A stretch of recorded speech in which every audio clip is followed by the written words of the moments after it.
Hey guys, Eric Coffie here, host of Govcon Giants, the all-new podcast where we interview SBA award winners, decision-making policy makers, people who write government contracting language for contractors such as yourself, people who know the FAR inside and out, who can interpret it.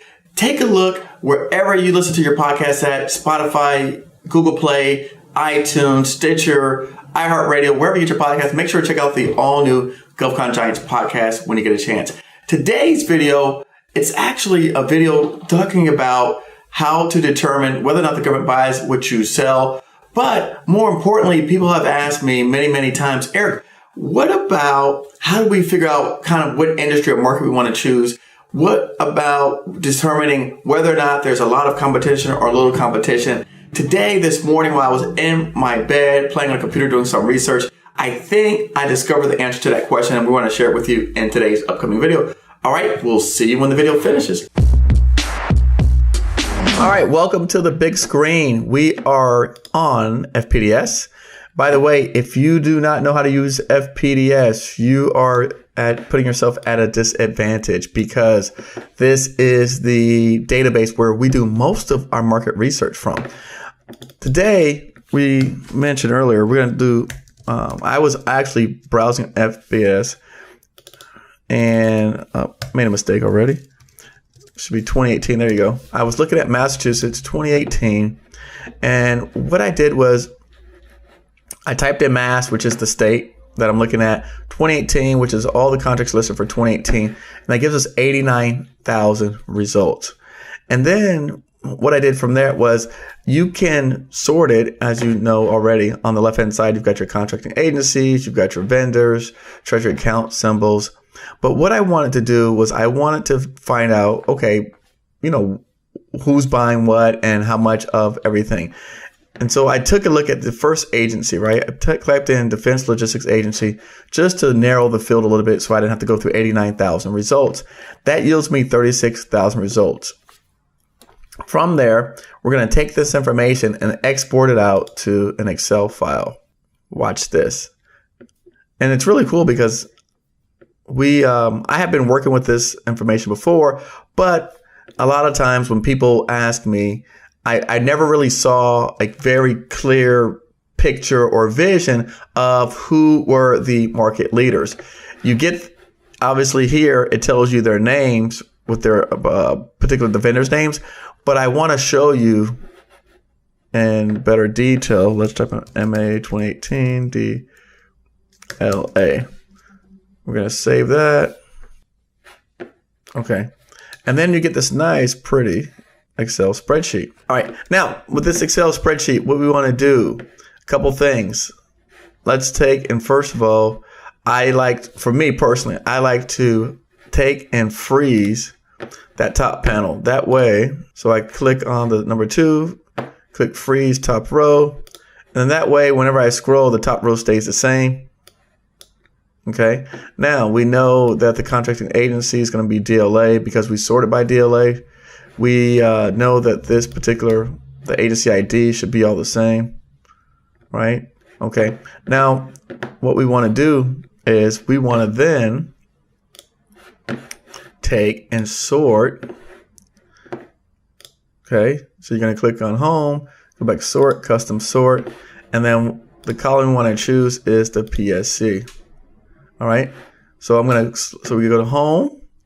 We go over here to Sort and Filter. And then in here, we sort and filter, we click column and choose PSC. We hit OK. And what that does is it allows us to PSC Code Database. What it does is when you take a look at the actual PSC codes, they're organized. They're actually not very difficult to understand how they're organized.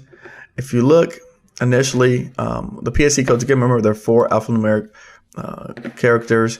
The first AAs are all research and development. So if you got the A through AZ is all R&D. And that tells you how to break down to that. But then if you go, so PSC codes are R&D, products, and services. Section B. So here are your service codes. And your service codes go from category B all the way to category Z. The product codes are just 4 numbers when you look at it, and I'll show you how that breaks down. But here you go from category B all the way to category Z, and we're in construction industry, so we're at categories Y and Z. But also because we do demolition falls under category P, salvage. And if you pull up this manual, it gives you an actual breakdown, a further breakdown here. It calls it a detailed level view.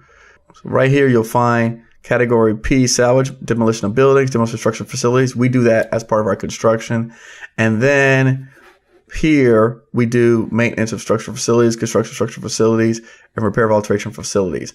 All right, and that's kind of how that breaks down. Now getting back to our Excel spreadsheet, not this one,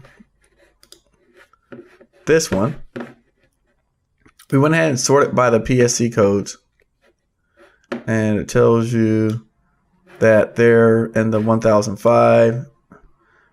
Let me pull up one more thing for you guys so you can see. Here's the 2019 PSC code database. I'll pull that up on the screen. And what you'll notice is the very first codes, the numbers, see where it says 10, it falls under weapons. So the PSC code 10 falls under weapons all the way up through the 1000s. See that? Nuclear bombs, warheads, rockets. And then you get to, hold on. Right? And then you get 12, so it falls under fire control equipment, and so forth. Okay? You're getting the bombs, grenades, M13s, ammunition, explosives. So you get my gist. So when you come here, you see the prefix 10, you know that falls under that first category. But what I thought was interesting was that not in weapons, because most of us don't or can't sell weapons. But what I thought was interesting was here, and this is where I thought I'd make this video, because people ask me, Larry, how do we know, what service to provide? I scrolled down and I got out of weapons and I got into accessories. And you'll see, if you open this up, you'll be able to see the actual vendor's name, the company. And when I start getting into accessories with the DLA, I notice a pattern. Vehicular furniture and accessories, for example. If you notice, if you look down here, this company, Foster Miller, Inc., has been getting all these contracts. And I notice when looking at the DLA that whenever you switch over to a new category, and let's do something else. We're going to also freeze the first column. Let's unfreeze this. Let me move this over to action obligations.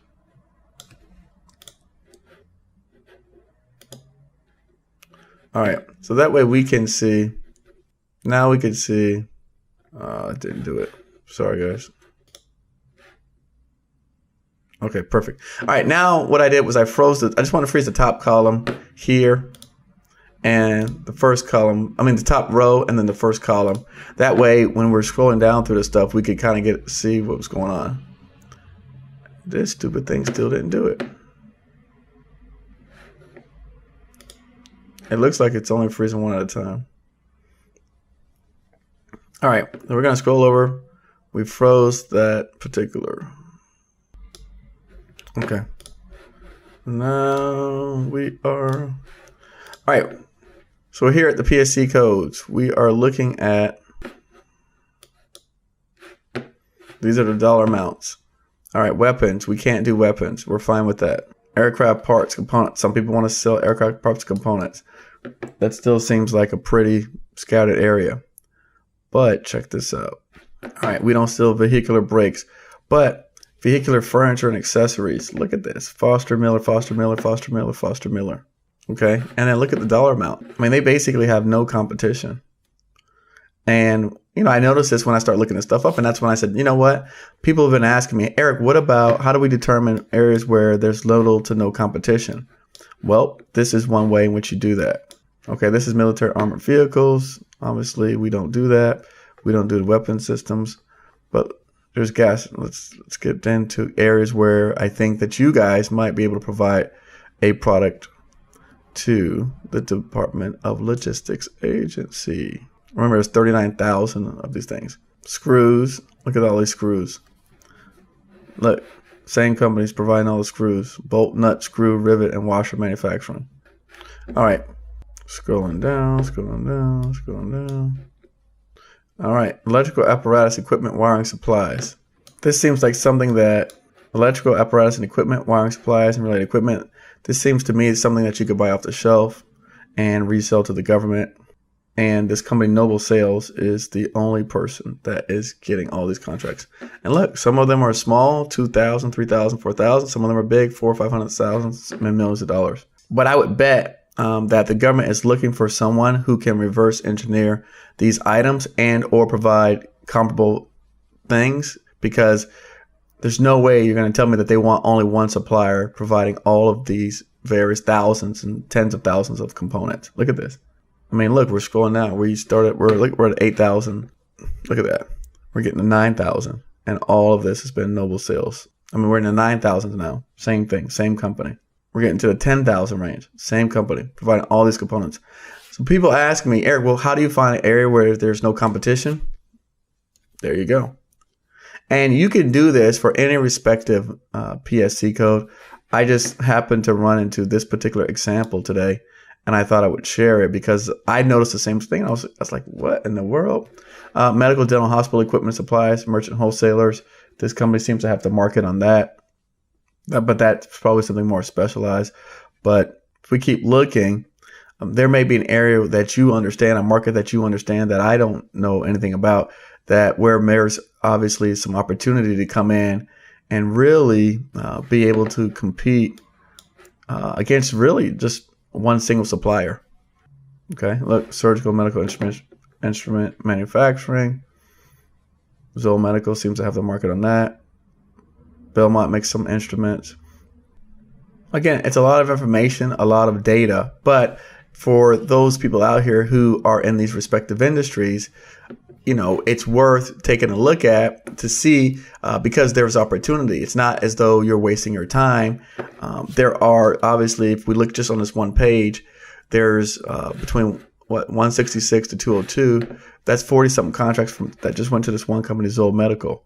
I mean, if you keep going, there's hundreds of them that went to this particular company, Zoll Medical.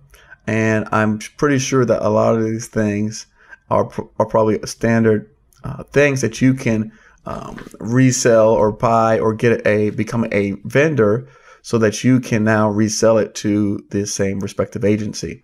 Also keep in mind, it would behoove us to check and verify whether or not Zoll, Belmont, or any of these companies are small businesses. Because if they're not, that will put you at even a greater advantage over them because you are a small disadvantaged business. And again, the government still has to meet their percentage goals, whether or not they have a subcontracting plan. I would beg that the DLA would be open to anyone who could provide the equipment at the same level that's expected, that meet all the criteria. I'm sure they'd be open to entertain any small business that could provide these services. But again, we are not looking at these particular industries because they appear to be difficult. And some of them are difficult, like the weapons and stuff. I could imagine it's difficult. But some of these other things, again, if you look around at any hospital that you've ever been to, a lot of this stuff is standard stuff that people, it's off the shelf stuff that anyone could almost provide. But if you don't understand the market, you don't understand where to look, you don't understand where to start, then, obviously you're at a disadvantage. Let's talk about, not now, but in an upcoming video, we will talk about the DLA. And obviously the DLA uses a different type of bidding systems, outside of FBO. They use their own proprietary system, which is a little difficult to understand. But I did have one student of mine who had been, he's been doing really well at DLA, the bidding sites on DLA, because really it's more like their actual, like you give them a proposal and a price proposal, and as long as you can provide it, you win the bid. So it's a lot easier. There's no write-up involved for the most part.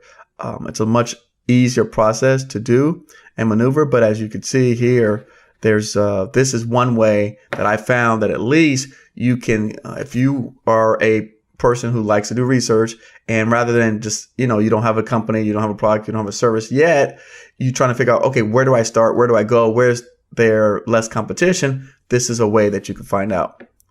All right. Hope this video helps some people out there, and I'll see you back on the other side.